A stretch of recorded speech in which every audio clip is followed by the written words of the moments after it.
Muhaye ikaze mu makuru agezweho aka kanya, njye ndi Robert ikaze.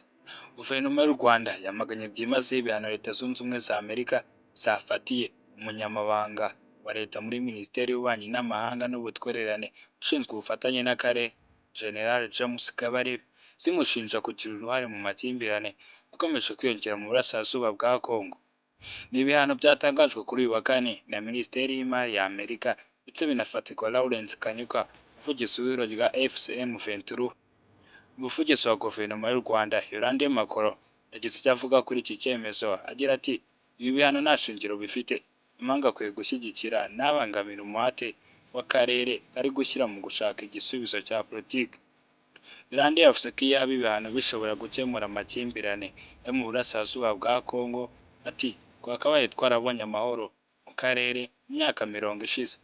U Rwanda rwakomeje kuvuga ko ibi bibazo biri mu burasirazuba bwa Congo bishingiye ku bibazo byimbitse by'amateka n'imiyoborere mibi bisaba ibisubizo bya politiki aho kuba igitutu giturutse hanze.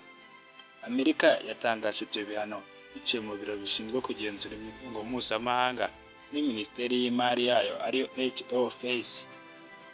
Njye ndi Robert, ukomeze kubana mu makuru agezweho ndetse wibuke no gukanda subscribe.